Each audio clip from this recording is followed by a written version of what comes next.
Okay, good morning, good afternoon, good evening to wherever you are. Thank you again for joining us on Big Data Days 2024.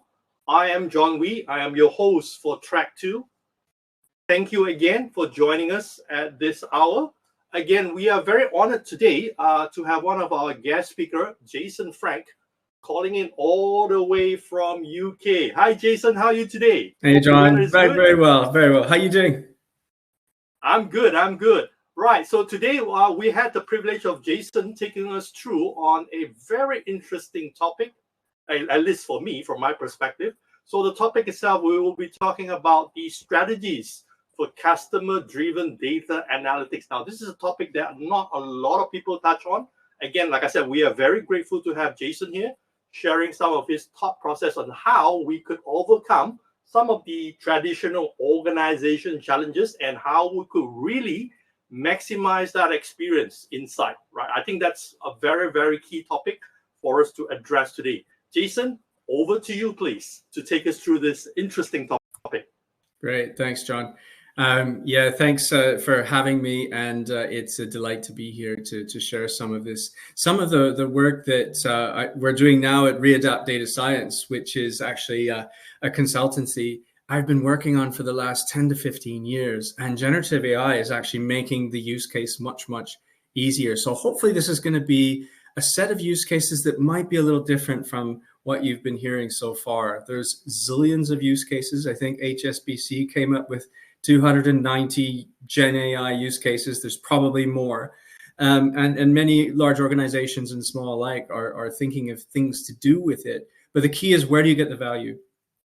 So this is my LinkedIn profile. There's an article on how you can think of a strategy for generative AI. I'll show these at the end of the presentation as well.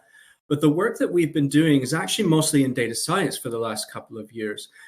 And what we've used is advanced analytics to answer difficult data problems, but we've always tried to take into account purpose and what matters to customers. And this is going to be a theme throughout the entire presentation.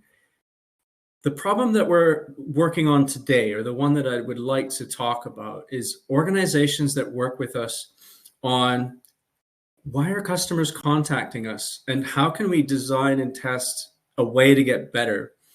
That's number one on the left-hand side. Number two and number three are also related, but it's a different sort of take on it. So it's thinking about what kind of customer feedback can we get on our product or service today and make our roadmap that much better.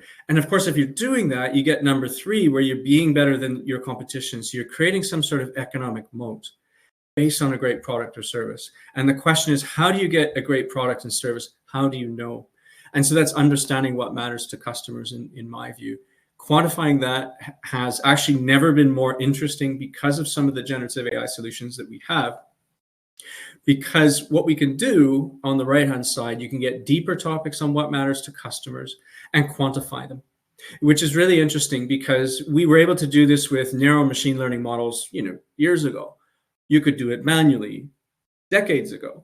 But the question is, how do you do it at scale? How do you keep everyone's views? And how do you identify all of the messages that you're getting from customers and making it easy to go through them and count them? Because you know what it's like when you're trying to take unstructured text data and try and quantify that. If it's a little bit out, you have to do a bunch of different things to try and count it and track it over time.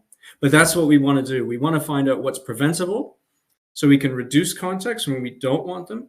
And that's when it's in the customer's interest. If they want to contact us, we still want them to contact us. These are the preventable ones. We'll talk about that in a minute in detail.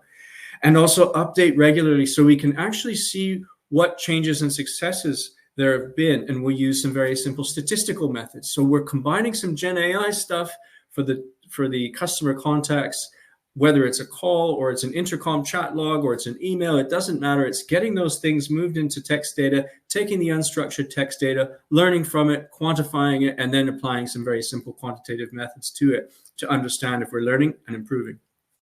And the results are actually quite interesting. It's not just a lower cost for contact centers, it's the prevention of contact escalation, and most importantly, the customer lifetime value improving. We'll talk about that in a minute. But I would say that the first step is to understand organizational purpose from the customer's point of view.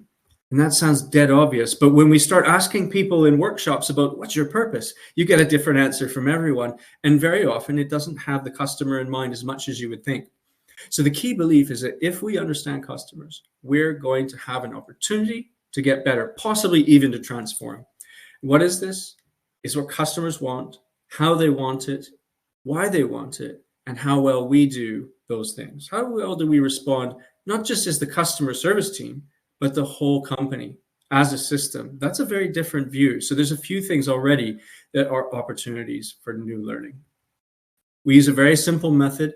W. Edwards Deming had something simple, sort of rock star statistician born in 1900 and lived till 1993.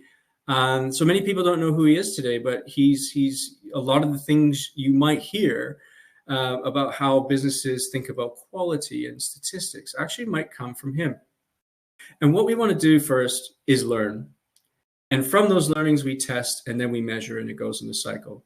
So when we're learning, we're trying to get those things in the customer's words, telling us what matters and how well we do that. A lot of people will go to the front lines. They will see how customers are taken care of. They'll listen on calls. They'll sit next to the operatives, doing sort of live chat in customer service. But they don't get to see the entire picture. They may be there for an hour or maybe a day at the most. Leaders need to understand the entire set of data. What are customers saying? And not only that, how well are we doing what they want? So that's the thing we're going to focus on for this presentation. So think about this. What matters to this customer? There's no poll for this, but just think about this. You get this contact. And it doesn't matter if you're at the front line working for the customer or if you've seen this a week later. But you read this and it says the customer is saying, "Hi, I can't check in online. Could you please check me in now because we arrive at 3 a.m. tomorrow?" And then there's another question that says, "I assume there's no additional charge." So what matters?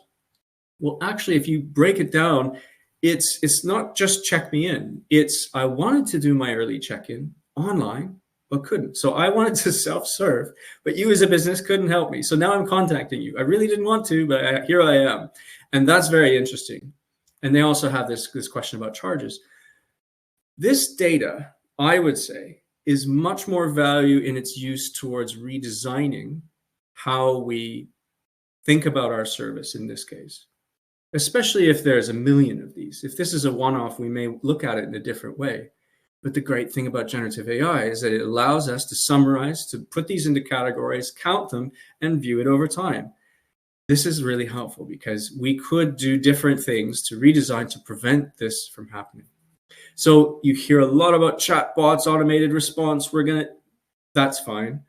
We'll talk about that a little bit later. But what I'm talking about is using this for retrospectives and actually go back in time. If you had a time machine and you could create your service a little bit differently or design it differently, what would you do to prevent this thing from coming in?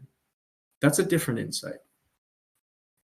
And that's why we have to think about these strategies before we jump into doing all this prompt engineering and working on a shiny new tool.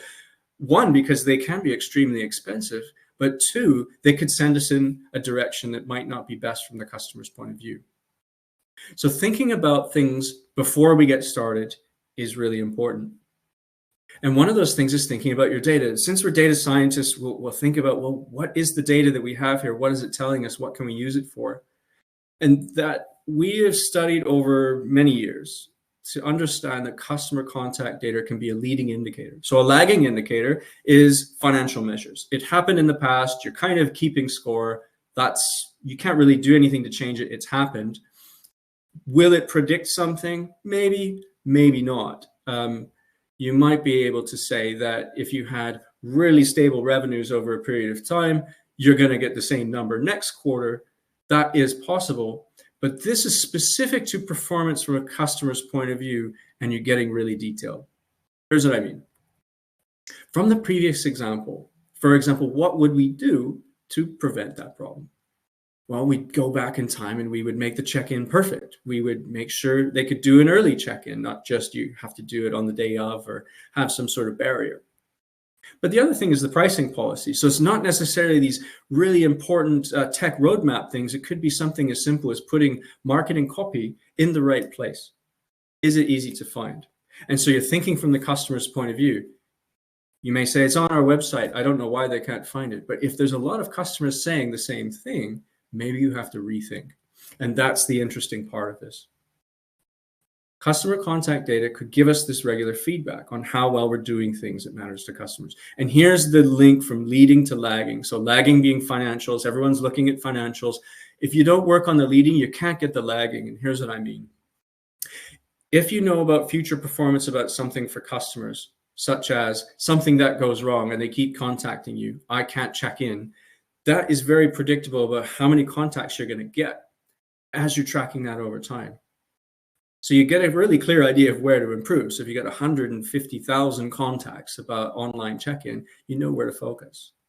But here's the thing, EBITDA, and that's just a profit measure, you've got both sides of the EBITDA equation working for you here. It's not just the lower cost by preventing the contacts from coming in. That is great.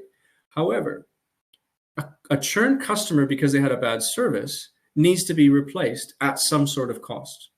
Well, if you don't lose that customer in the first place, you're not replacing them or spending money to get them in that place where you still have the same net number of customers. That's one thing. But the higher revenue is really interesting because we have customer lifetime value, average order values, the basket value, the referrals. All of those things are sources of higher revenue. If customers trust us more, they'll come back more. They'll stay with us more. They may do other things with us that increase revenues. But the other thing is that no customer is going to suggest my service to their friends unless the service is amazing. They either want to say, because they want to share with their friends, look at this great service, and they want to make sure that they're making a good recommendation, not something that's hit and miss. But the other thing is sometimes people like to brag and say, look at this service that I found, have a look. And so referrals come only when you're getting customer delight. But when you do it, those are free, virtually free. The cost to acquire that new customer is extremely low, which is very interesting.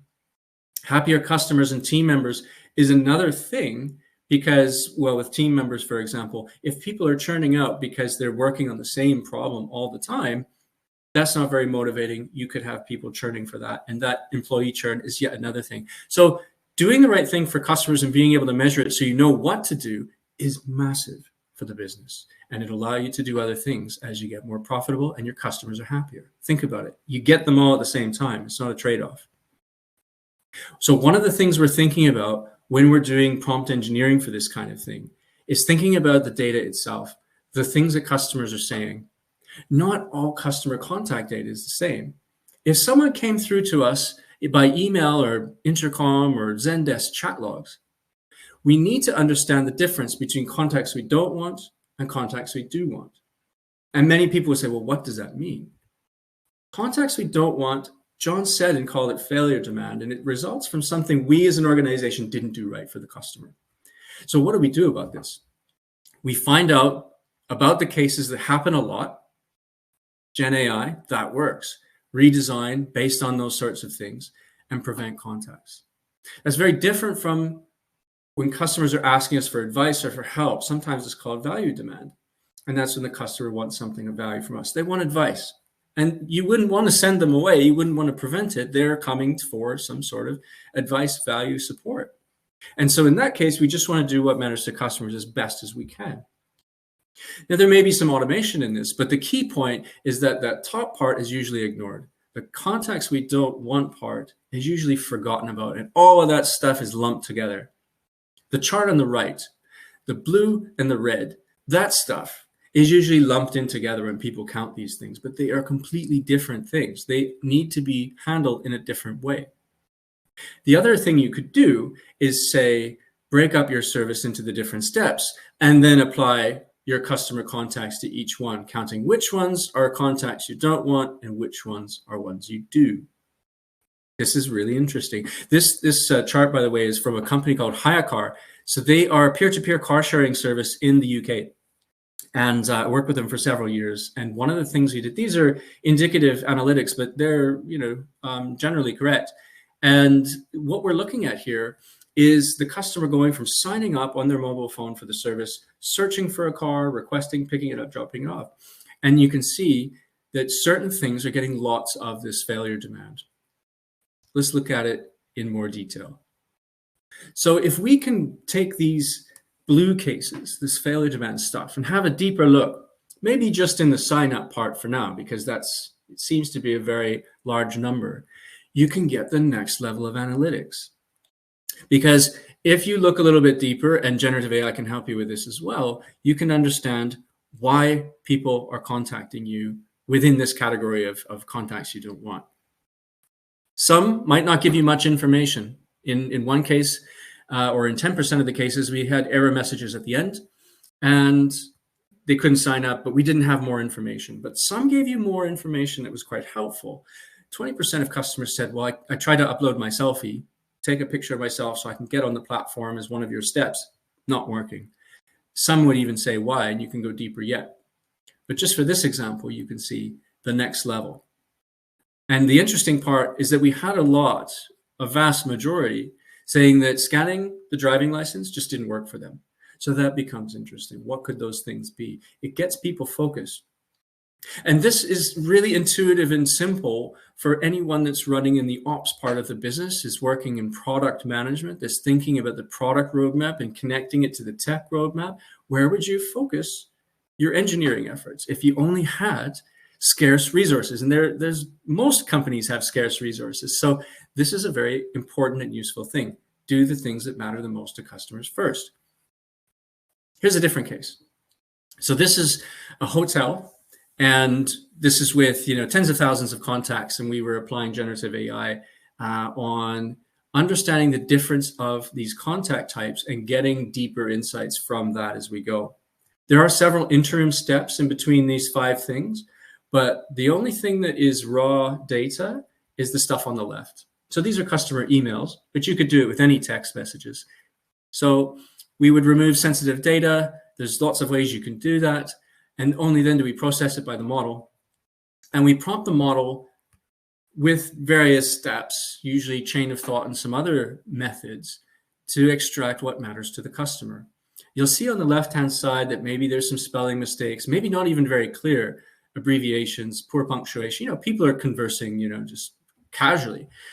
But the model's quite good at picking up what matters to the customer. And so that's really helpful. So we go to the next step and we see if something went wrong, define what it was. So if you look at number 3 again, that was the example that I showed before. That's the online check-in not working. So it's able to distill something that is quite long and verbose into something that's rather easy to understand. You can understand it at a glance, but it's also countable. And you get this, the same definition of this. And the thing happens with number 4, where it's able to actually look at more of the context of the message, where there's some back and forth with the agent, and it was able to pick up something else where it was actually an error message when they were booking online, specific about an error message. Number 5, about the group reservation. So it made a distinction between group reservations and regular. So this what went wrong is super helpful, because if you can standardize it and start counting it, you can track it over time in a time series. That's super helpful. We'll get into that in a minute. Sentiment's okay. We'll get into that in a moment. And whether the demand was wanted or not. So the value demand, an example of that would be number 2. So we are coming for my little girl's birthday. I wanted to see if it would be possible to have a little something to decorate the room for her. That's something you want to know. You want to help the customer. That's not because you didn't have all rooms decorated in advance, probably. It's a request, and there's some value that the customer is going to get from the organization helping. So that's sort of the difference. The failure is related to something when we manage, as a customer, we manage the organization. The organization didn't do something right, and now I'm contacting you to fix it. That kind of thing.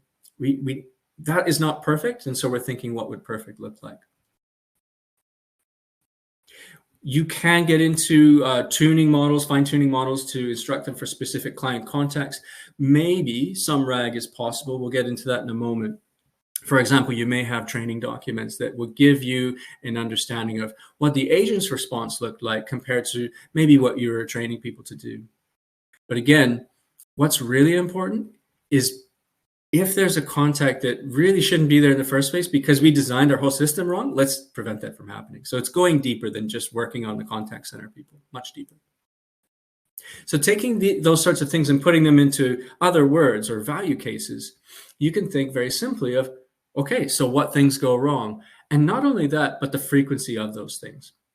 That gets really interesting in a couple of visualizations I'll show you in a moment. So for example, online check-in, group booking, and the payments, people are, invoice not received, double charge on bank account. Those kinds of things can be counted, tracked, shared over time. What proportion of our contacts could be prevented? So that's the right-hand side. Anything that says failure theoretically should be something that we can prevent.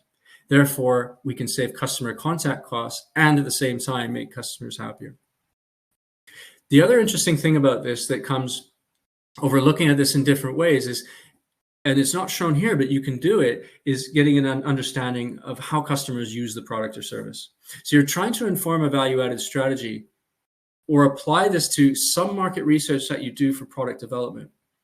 Very often, we find that companies will actually take their data collection costs and just apply it to more generative AI work on the customer because the customers know what they're talking about. Yes, some people say customers don't know what they want, etc. But the questions may actually lead you to those things that they don't think they want. They're saying, why can't you do this? I don't know what I want. Or they're asking for something in a way that might give you some hints. So there's a lot that can be within these questions when you start getting to them, not one or two, but thousands. Sentiment over time, it's not something we really recommend people look at because it's very directional at best, I'll say. But you can see how it's changing over time. Executives like to see it, and you could make it a little bit better by putting it as sentiment by stage of customer experience. You might be able to pick those things up. But again, it doesn't necessarily tell you to do what next, how to improve. That's what you want to do, is learning how to improve. And that's the big thing about this, rather than going and automating stuff like in chatbots. So the thing you do next is usually take visualizations of these things. So you get the counts, you apply generative AI, you get issues that have a sort of common name to them, like online check-in not working. And you can see here that we've got an example. Here's the count from 24th of March. So it's a week's worth of stuff.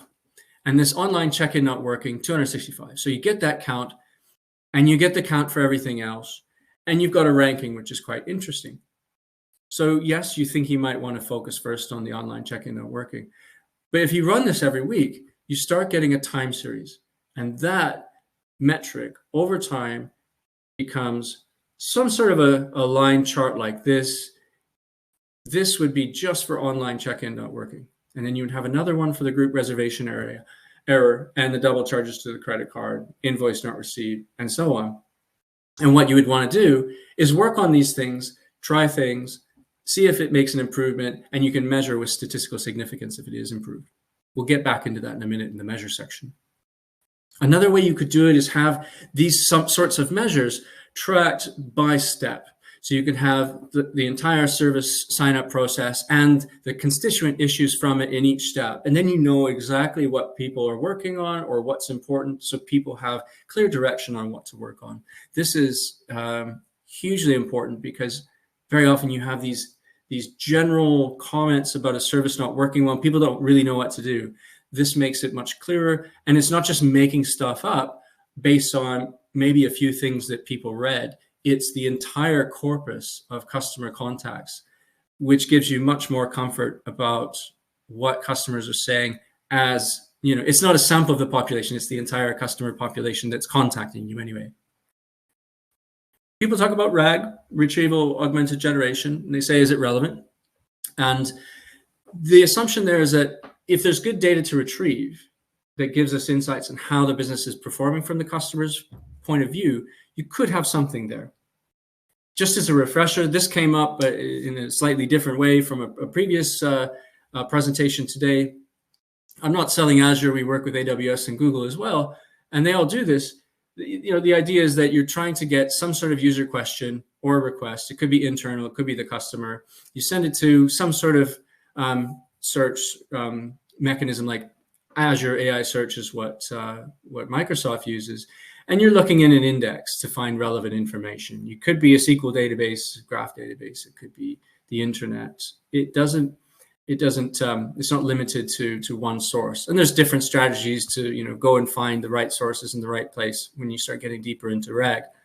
And this app server orchestrator thing that sends something to Azure AI Search, usually, something like LangChain, will also send the top ranked search results to the LLM, and the LLM pre-trained, so it doesn't get trained with new data from your corpus of documents. It just takes its pre-trained knowledge plus your data and generates a response. Is that useful? There's a whole bunch of use cases, more supportable by RAG than others.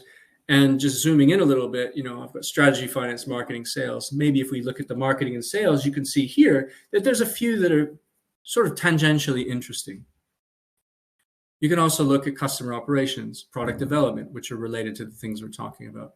And the key thing to think about here is that, is it really necessary? Well, in which cases can we retrieve good data to get a better answer to our prompt? That would be the case for the particular use case I'm talking about. A different use case would be with, for example, Morgan Stanley Wealth Management, who published a paper with Oliver Wyman talking about what they were doing in terms of efficiency improvement. This is different. They did say that they're getting up to 40% efficiencies from client-facing work. That's great. They draft a client meeting agenda, they get their talking points ready with reasoning to support things, and this is pulling from documents all over the place. You can imagine all the different things that they could be recommending to clients. There's a lot of documents to look through. And then as a client meeting continues on, there's sort of an interactive collection of an understanding of risk, priorities from the clients. This is wealth management for individual clients. And so you got this sort of Gen AI listening in, and there's some RAG going on in the background, and that helps to propose some next best actions and engagement plans and so forth. So that's great, but that's not exactly what we're talking about here. This is one way to sort of augment the advisor role. We're talking about RAG being relevant to redesigning our customer service flow. This is different. And so my answer is maybe you could use it. The point being that you need the right documents. For example, if you could get customer contacts for a particular week and possibly summarize them and put them in an index and have them being searched by a RAG, would it be useful for people to search and understand, what the high frequency issues are from the client's point of view? That could be quite interesting, actually. You could have a chatbot based on summarized information. So you could, have the sort of embedded analytics of these very features. Another idea is you could evaluate the capability of your company, your organization's response across different customer service agents for the same query. And that'll ask us not what's wrong with the person, but is there something that we're doing as an organization that makes it hard for some people to answer the same customer query? Call time targets came up, actually. So get your call done in 2 minutes or something like that. Actually, in some cases that we studied, decreased the quality of response. Sometimes the agent would terminate the call before the customer was actually helped because they had a time limit, and then guess what would happen? The customer would contact you again. Very difficult to track that from the customer's point of view. Is a horrible experience. So there's a lot of interesting things that you can start picking up if you have a hunch about things and see if you can use data that's somewhere, summarize very well, reference it, and get questions with RAG that way. That could be possible. But most certainly, the simple thing about taking customer contact data, which is usually text, and getting a lot of understanding of that for simple prompt engineering and setting things up in a way that makes sense from the customer's point of view can help you find so many different things. It doesn't have to be terribly sophisticated. And the key question is, well, what do you do next? We have all this information. We have quote unquote demand. So arrows on the left, this is John Seddon again, talking about how we would study a business as a system. Those customer contacts are coming in with those arrows on the left. But what we're trying to do with our approaches with generative AI is look at numbers 1, 2, and 3. What's the purpose in customer terms? Really, customers should be telling us that, and then we should be responding with that answer in number 1. Number 2, demand coming into the system. That's where we have customers contacting us, and we start counting the frequency of the various types. And so getting the different types together and clear is what generative AI is very helpful for with its summarization capabilities. And you can also get into questions of what matters. And you need to know that for number 3. How well are we doing what matters? How do customers want it? It's not just one particular service. It may be different customers want it in different ways. And is the organization capable of absorbing or dealing with that difference, that variation? That's where you start getting into really interesting discussions about how the flow actually works, the customer journey works, what are pieces that give value to the customer, anything else is waste. Then you start asking about why, that's number 5. There are certain things like policies and IT requirements and incentives and culture itself. Those are this number 5 system conditions that create some of the behaviors that you see. So it's not actually the people, but it's the company system. Why do different parts of the organization not work together? Maybe they're incentivized to not work together. So this gets you thinking about, okay, well, why are those there? And that gets you to management thinking. Why am I talking about all this? It's that customers, when you're deploying things like generative AI to understand things at scale, still brings people into the loop. And it can go as far as revolutionizing the company. I know a lot of people will laugh at that, but that is one of the opportunities here, because that's how small companies become great small companies, and they become bigger. They're focused on the customer. And the bigger you get and the more complex it gets, the more difficult it is. And so this is a way to really get that customer feedback loop, pushing against maybe some of the ideas that we have as leaders and managers of companies, and experimenting with new ways to learn and improve. And that's where we're going into tests. So we want to go based on that learning, do what matters, and prevent the high frequency problems to start anyway. We can make other things better. And then we move to measure, where we're saying, let's get this in the hands of the people actually doing the work, so they're much more motivated than someone telling them what to do. It's again connected to what matters from the customer's point of view, and you look for significant changes. Here's what I mean. So you don't have to measure in this way, but here's one example. We talked about tracking instances of what matters over time. And what we've done is get generative AI, in this case, to look at that driving license upload. You remember that for hire car? Well, there were customer queries about this, and we counted them. And we saw every week we got a value. And that was the count of contacts that talked about the driving license problem per week. These are indicative numbers, but it'll give you an idea of what happened. It helps us understand variation. You see the blue line in the middle is sort of the mean, and the green lines are these control limits. So it's taking into account the variation around the mean. And so if you have a wide variation, it's very unpredictable, or the predictable range is large, and if it's narrow, it's more predictable. Any of these points that are inside those lines tell us that we have to do something based on the organizational system. It's systemic. There's nothing special that's happening here.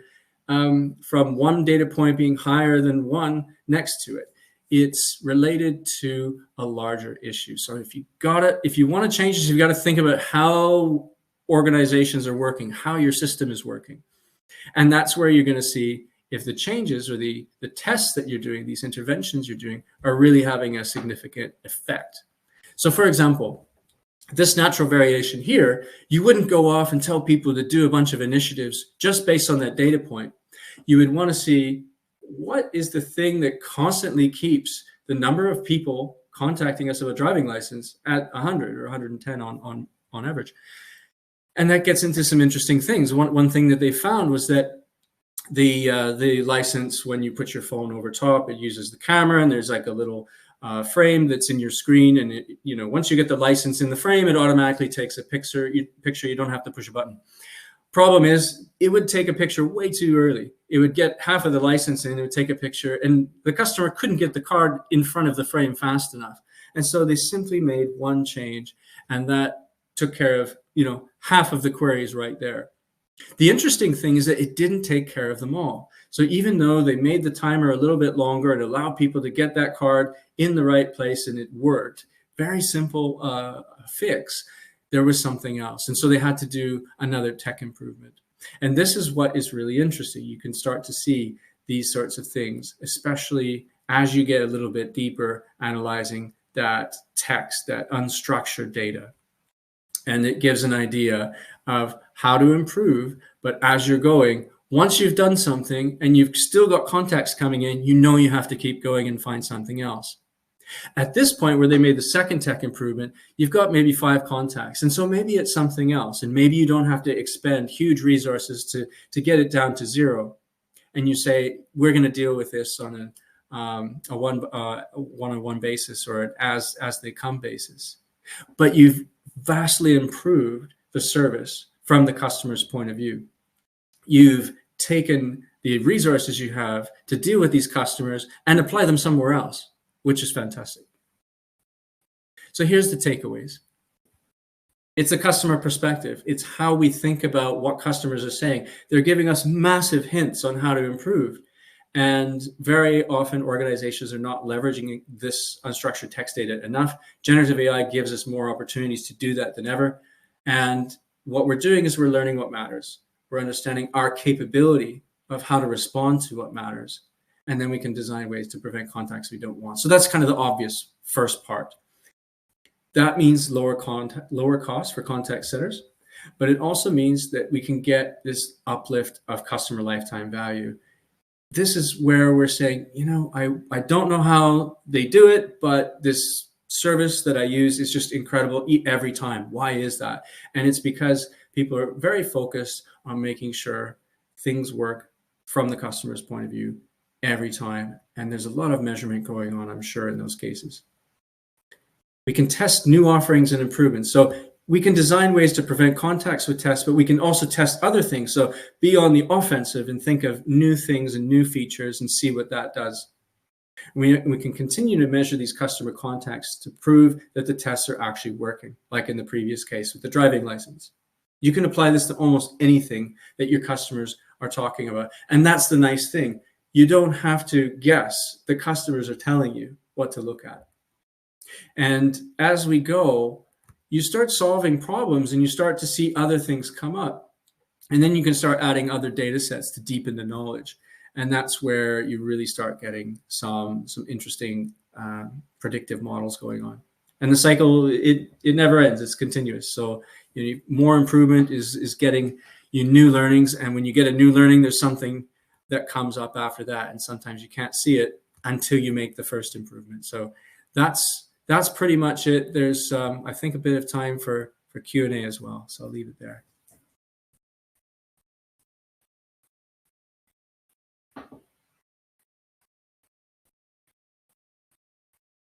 I have just so John, are you out there? Yeah, and I really never thought about how you structure it in such a way that we could actually measure and we could actually put that into an action of sort to relook at that customer experience, because this is something very unusual, I must say, Jason, in that sense. Very, very different from the usual methodology or the framework that people talk about, right? So you looked at it very practically, how you capture the data, how you actually combine that in that sense to make more sense from a data perspective that we can actually improve it. Yeah. Wow, fantastic. It really opens up some doors, because people have been doing this for ages, but the problem was you go through 10 manually in an Excel spreadsheet and you've learned a lot. But you've done 10 and it's 2 hours later. And so people will, you know, only get a small piece of the data.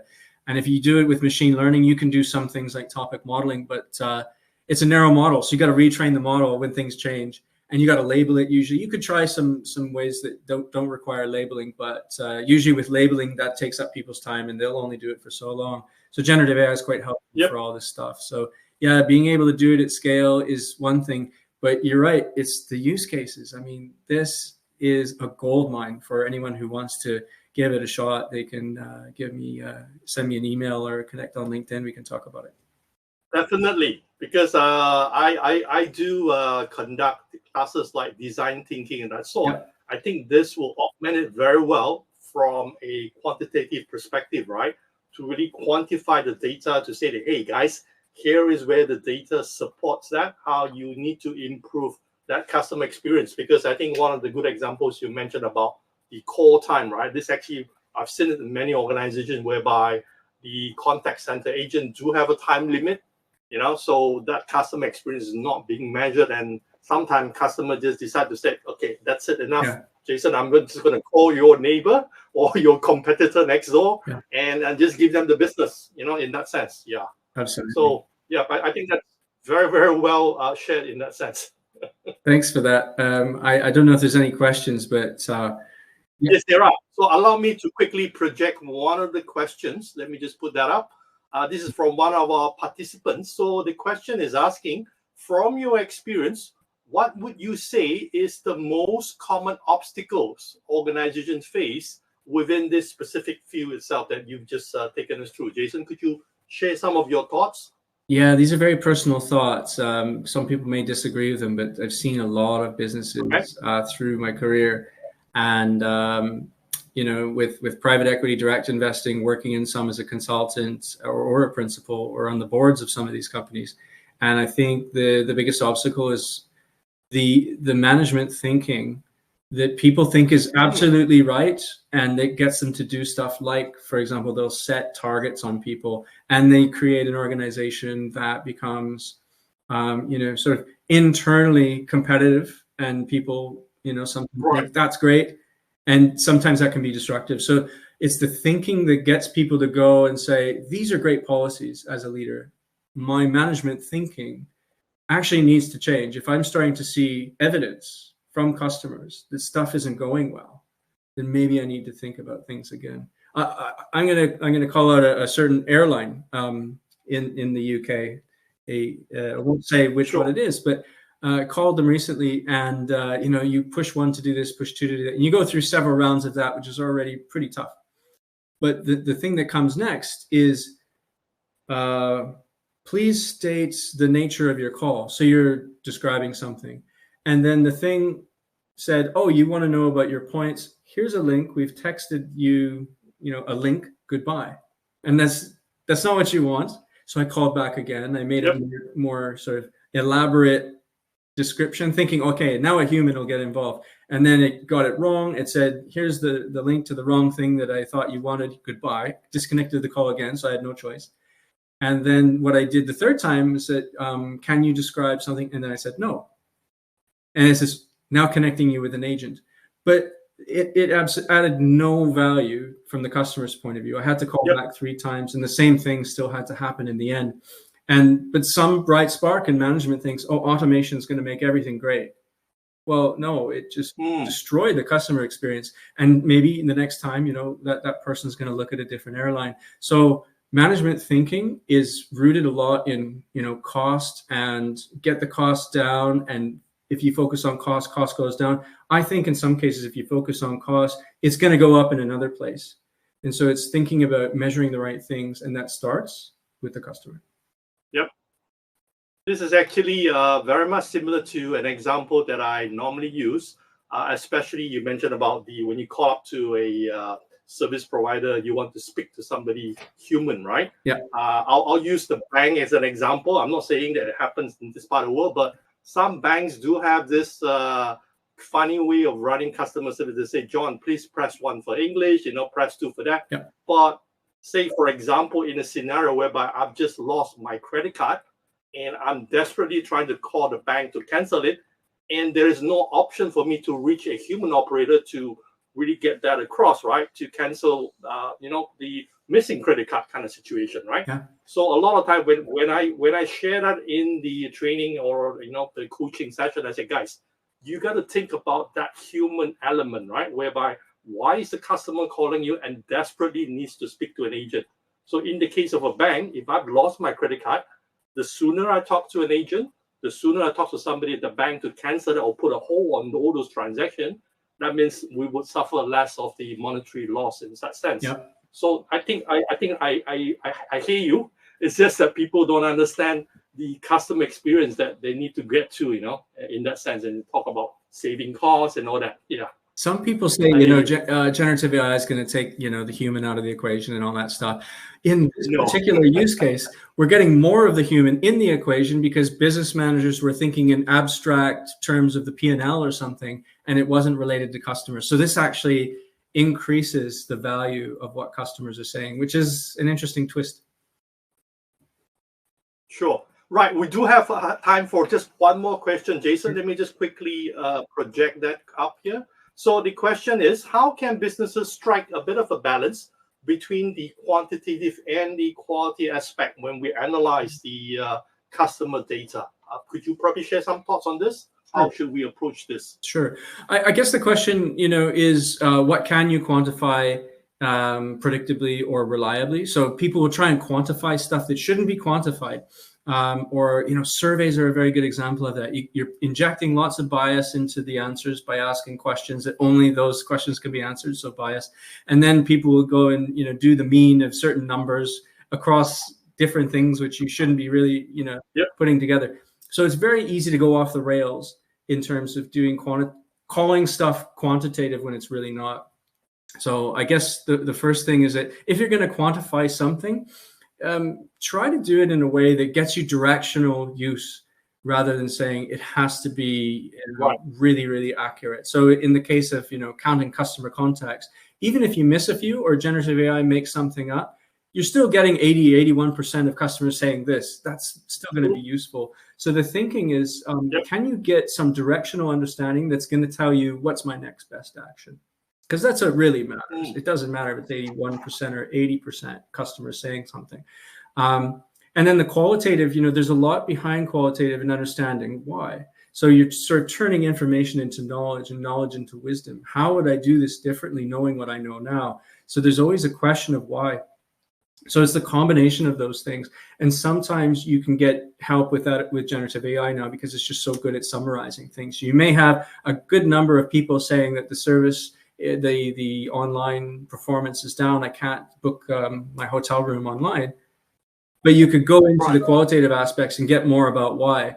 That's quite interesting. So at some point you won't be able to count because they're all different, but you may be able to get different qualitative aspects of things to understand. Again, why is this important? And then the question is working with people again, bringing the humans into the equation. How does this make you? How does this make you feel as a team member when you're working on this stuff? So I think those are the things. It's continuing to learn, and I think there's qualitative things always going to be there. So yeah, it's understanding, deep understanding. It's like when we do data science. You want understanding of the data that's being used before you go into any number crunching.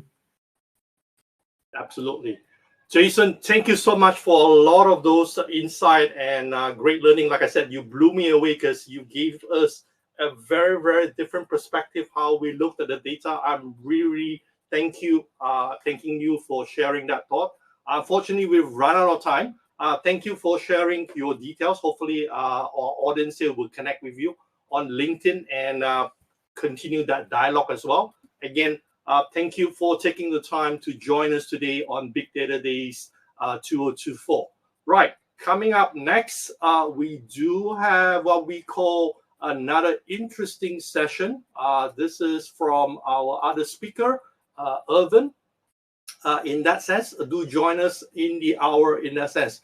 Jason, thank you again. Really thank you for joining us today. We hope to continue the conversation offline as well, or online. Absolutely. Thanks again for having me, John. Cheers. Thank you. Hope to see you soon. All right. Take care. Have a good one. Cheers. Bye. Yep. Cheers.